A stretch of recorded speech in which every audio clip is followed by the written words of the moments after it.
Yeah. Yeah. That's a win. Keep Pounding! Keep Pounding! Keep Pounding! Boy, this feels good, right? Let's get this sucker started. Get dialed in, Panthers fans. Here comes an in-depth look at your team. Exclusive interviews. Locker room insight. Ready? Let's huddle up. Let's just do it, okay? For Panthers Playbook, driven by Carolina Ford Dealers. Here are your hosts, Dennis Cox and Chris Lea. Welcome back to another episode of Panthers Playbook alongside Chris Lea. Dennis Cox here with you. We are at the Carolina Ale House in Cary. Hell yeah. Hell yeah. After a 20-17 overtime win for the Carolina Panthers. By the way, Panthers Playbook presented by our good friends over at Carolina Ford Dealers. For the Ford F-150 on your team, see your Carolina Ford dealer today. Yeah. Chris, they held on.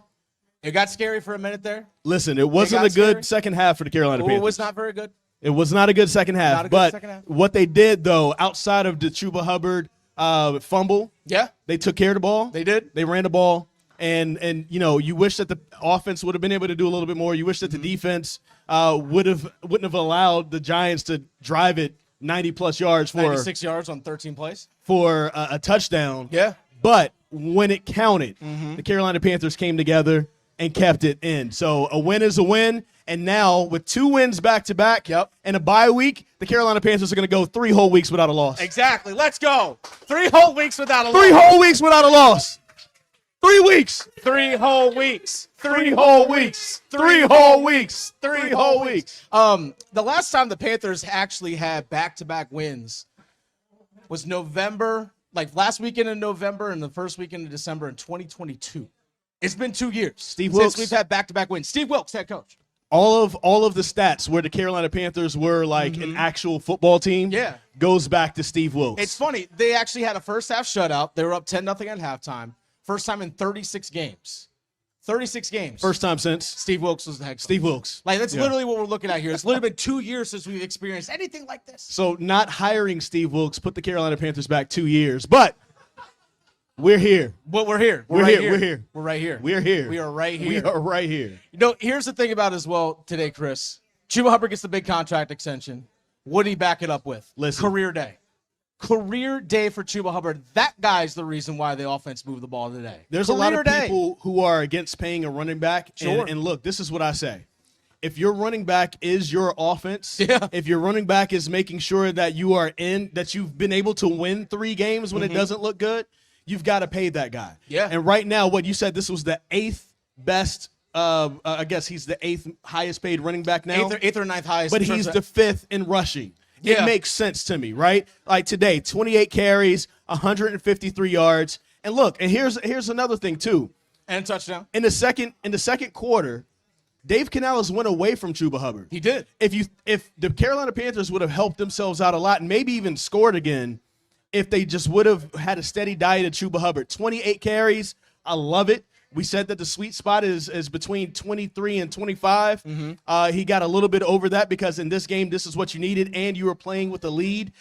153 yards, 5.5 yards per carry, and a couple of, actually 3 20-plus yard runs. Like, he's showing why the money was worth it. Yeah. So when you pay somebody who's worth it, they will always reward you. Shout out Chuba Hubbard. Shout out Seth Jarvis. Shout out Martine Natchez. You know what I'm saying? Shout out those people who get paid to produce because that's what happens. So after the Panthers took a 10-0 lead, this is the key point for me. And then you take a 10-0 lead. Giants go down. Graham Gano misses a field goal. You 10-0. You follow it up 3 and out. You force the Giants to punt. You go 3 and out once again. Then you get an interception. This is the one where the Daniel Jones threw it off of Jadeveon Clowney's head, and Xavier Woods picks it off. Then you go 6 plays and punt. During those 3 drives, those 12 plays, only 3 carries for Chuba Hubbard. That's it. And one of those drives is when Miles Sanders got hurt, right? Yes. Miles Sanders got hurt during one of those drives. And only 3 carries, though, for Chuba Hubbard during that stretch. It's not good. No, it wasn't enough. And then sure enough, they go into halftime, and then all of a sudden, you're at 17-7. And then there was a 17-7 in the second half after the Panthers got a touchdown. And then during that stretch, they go 3 and out. Giants get a long touchdown drive, 96 yards. 1 play fumble, which is Chuba Hubbard kind of had the knee buckled up there a little bit. Then you get an interception, but then you also go 3 and out after you get that other interception that you got. that's the big thing that's concerning to me is like there's too many long Yes. stretches of inconsistency with this Yes. offense, and it showed today. Only 17 points in regulation. Despite being up 17-7, you didn't follow up. You had the ball up 17-7, and you didn't do anything with it. I mean, a huge part of that, too, is just because, like, there's inconsistency in play calling with Dave Canales, right? And, look, you know, only 7 points for the Panthers in the second half to 17 for the Giants in regulation. And it shows right there, right? The Panthers, I still don't know if the Panthers know or accept who they really are. Yeah. And if you accept the fact that you have to run the ball to set up everything else, then everything else will start flowing. Now, we can look ahead. You're going to go against a really tough Kansas City Chiefs team. Yep. The reigning Super Bowl champions. Oh, yeah. Hopefully, Jonathan Brooks will be up. And now you can have the 1-2 punch between Jonathan Brooks and Chuba Hubbard. But you need to run the ball, especially against a team like that. One, for time of possession. I think they even lost time of possession in this game. They did, actually. Because the Giants had the ball 34 and a half minutes to the Panthers, 27 and a half. You lost time of possession in this game. You could have had a lot more yards if you would have been with the run. Dave Canales needs to look in the mirror, take some time during the bye week, and really understand what this team is and learn how to call the game as such. Because this game could have, if it weren't for Daniel Jones being Daniel Jones, Yeah. honestly, if this is a better team, this is a loss for the Carolina Panthers. Oh, yeah. And Let's we be talked honest. about it last Yeah. week. And again, I don't want to be Debbie Downer, but last week's win was an anomaly because literally, I forgot the exact stats, but basically 275 teams in that particular situation that the Saints were in last week win. Only one team lost, which was the Saints. 275-1 when you outgain a team by over 100 and you win the turnover battle and all that type of stuff. So the Carolina Panthers have been able to pull out wins of the last 2 weeks when technically they're not supposed to. So now hopefully they are taking the lessons from these games to go forward. And so there are games you can win. Because when Dallas comes to Charlotte, at this point, that's a game you can win. Oh, yeah. Oh, for So sure. For sure. but you have to bring your A game. You can't play the game the way you did last week and this week and still win that game. Is that going to be a Jonathan Mango revenge game? Maybe. I guess we had a little bit of a Brian Burns and a Amir Smith-Marset and a Chris Manhertz revenge game. Yeah, almost. That's right. We did. Almost. Almost. And Brian Burns actually had himself a pretty decent game today for the New York Giants. Had a sack of second play of the game. Second play of the game. Had a couple tackles for loss as well. But overall, I will say this, though. The fact that you are still even though you might be outplayed in situations, you are still finding ways to win a game. Yes. And that is something we have not felt in a very, very long time. It's like, hey, you know what? Last week, you got outgained by 150 yards. Yes. You had 150 yards rushing against you. You had less than 250 yards of total offense, and you still found a way to win a game. Today, inconsistencies on offense left and right. Bryce only threw for 126. Now, we're going to fully acknowledge that there are plenty of drops out there. Yeah. Xavier Legette, late in the game, Chuba Hubbard had one go off his fingertips. Was the most accurate ball? No, but yeah, you get two hands on the ball, you should catch it. I think Jalen Coker even had one that he probably should have caught as well. So there was a few drops that were out there that were left out there on the field. But you didn't get a whole lot in your passing game overall today. It really wasn't much of a threat. Chuba Hubbard wasn't. He was that guy for you today. But you found a way to win, and I ain't going to give it back. No. I ain't giving it back. We ain't giving that back. If you want to establish a winning culture, you got to win. And that's the most important thing that this team is doing right now. They are starting to find ways to win. And guess what? You have a bye week to get healthy. Here's another thing that we have to talk about, because if we're going to talk about the ways the Panthers could have lost, we have to talk about the other end, because we are seeing Bryce Young get his swagger back. Yes. That looked like not necessarily in the yards gained, but that body language, that smile, that looked like Alabama Bryce Young. And that's what the Carolina Panthers fans have been looking for and waiting for this entire time. He's been a little ho-hum, a little, I'm just thankful for the opportunity, and you know, my strength comes from the Lord. And like that's what Bryce Young has been.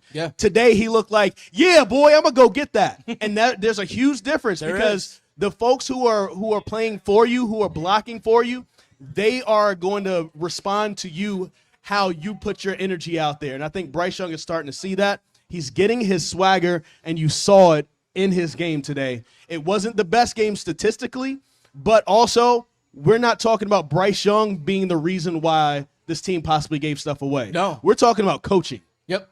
Bryce Young was solid. He was fine with what he was asked to do. He really was. He wasn't asked to do much, but he was fine with what he did. Everybody happy with Bryce Young today? We happy with Bryce Young? Hey, got to win. Got to win. That's all that matters. Now, here's something as well. I think the play that really stood out to me with Bryce today, there was a couple of them. He picked up a big third down to Xavier Legette on a beautiful throw, like an out route throw. Amazing completion. Perfect timing. Even Legette also at the time had a drop already at some point in that game. But also when he scampered for that 24-yard run, drop back to pass, and like he steps out of bounds, and we're going 2 fingers pointing this way, first down. And it's like, oh, okay. Like, I was like, we were a bunch of Giants fans that were also here watching. It was all like, man, y'all got Bryce out here pointing on y'all. Like, you got Bryce out here pointing on you. Bryce is here. He's right here. He's here now. He's right here. He's right here. He's right here. He's here. I will say this, though. After the bye week, I honestly think you just stick with them after the bye week. Yes. Honestly, you stick with them this week. You already know what Andy's giving you. Andy's not part of your future. He's just not. It's just what it is. Andy gave you everything that you needed. Go ahead and roll with the young guy the rest of the year. Go ahead and roll with the young guy the rest of the year, because you still, as an organization, are still trying to figure out what you have. We have our beliefs on what he might be, but guess what? We might be wrong.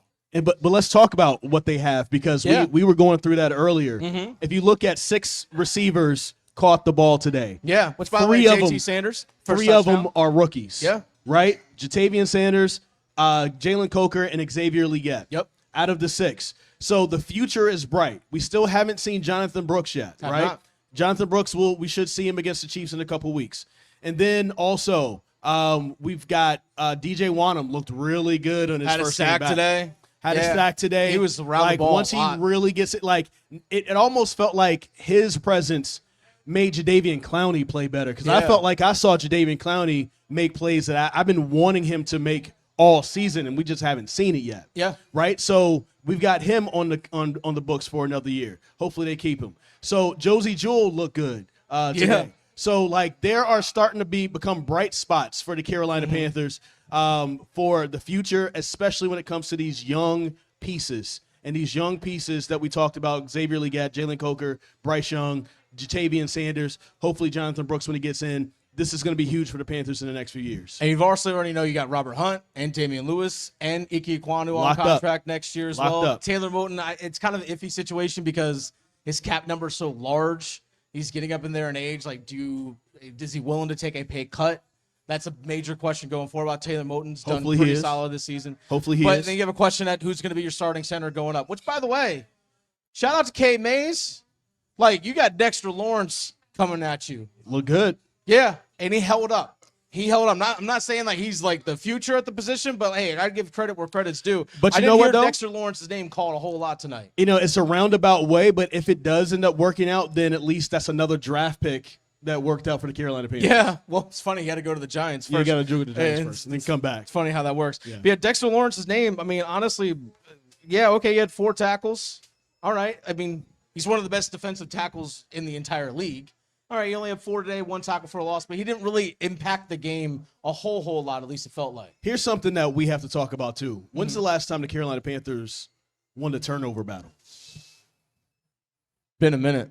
It's been a while. It's been a minute. 3-1. Been a minute. And if we go back to it, it probably, like, we have to look that up really quick, but, like, it probably goes back to Steve Wilkes again. Probably does. And that's also, like, We've been slamming on the defense for a while, and yes, they are soft, and they let some things go that, like, boy, you just wish they were better tacklers. You wish that the coverage was a little bit better, but forcing 3 turnovers today is not anything that, like, that's a huge part of winning this game as well. And look where they came. Red zone, start of overtime. Yes, that's where the 3 turnovers took place today. Big red zone, start of overtime. I mean, the A'Shawn Robinson forced the fumble, Josie Jewell recovers it. That wins you the game. Like, oh, we're just going to give the offense the ball at the 25-yard line. You're already in field goal range. All you got to do is take care of the ball. Which is perfect for the offense because they were stalling in the second half anyway. Yeah. So yeah, defense and Chuba Hubbard. Hey, you know what you hear coaches always talk about? We want to run the ball effectively. We want to play great defense, win the turnover battle, win the game. There it is. Love it. 20-17. Should we talk to some of our folks that came out here to see us? I mean, if they want to come. I mean, My man right here. What's your name? Justin. All right. Justin was watching the game with us. So first off, thank you so much for coming out. And it was fun watching the game with you and everything. What is your assessment of the Carolina Panthers with what you saw today, and what do you think the future is? Future's definitely in the young players. We still working on play calling. You know, banning and run is it killed us for a little bit, but I definitely think the future is definitely in the young players. I mean, I'm just glad we got a win today. I ain't gonna lie to you, man. It feels good to get 2 wins. I'm like, man, we ain't had this in a long time, so I'm happy about it. And I definitely am gonna keep watching. I'm gonna watch this episode when I get home too. Appreciate you, my man. Thank you for coming out and watching with us. Anytime. All right, we have a couple other guys. You guys were over here watching with Jonathon. us. That would be him. Oh, Jonathon and Alex. A couple brothers that came on over with us today. All right. When's the last time it felt this good to be a Panthers fan? Since Steve Wilkes. 2016. I was gonna say since Steve Wilkes. Yeah, that's right. That's right. To me, I just felt like their confidence. I saw Bryce do the two-handed point, and I just felt like, you know, the young man's getting his confidence. He doesn't have anybody to sit behind besides Andy Dalton, and he's doing his best. But I just really think with that confidence boost, I really do think you're getting an improvements boost with him as well. You like the Chuba Hubbard signing? Oh, yeah. 3 years, $33 million, 15 guaranteed. Good for him. Love it. Absolutely love it. Thank you guys for coming out. We thanks, appreciate you for coming out guys. here tonight. Yes, sir. All right, so these guys are here on Panthers Playbook. All right. Yeah. Chris, let's wrap things up here. A bye week, much needed. Yes. A lot of guys got nicked up today. Miles Sanders, ankle injury. Ian Thomas, calf, concussion. 3 straight weeks Of no losing. with no losing. This is a beautiful. This is so beautiful. I love it. Y'all keep pounding. By the way, Panthers Playbook presented by our friends over at Carolina Ford Dealers. For Ford F-150 on your team, see your Carolina Ford dealer today. We'll have an episode for you guys on Thursday. We out.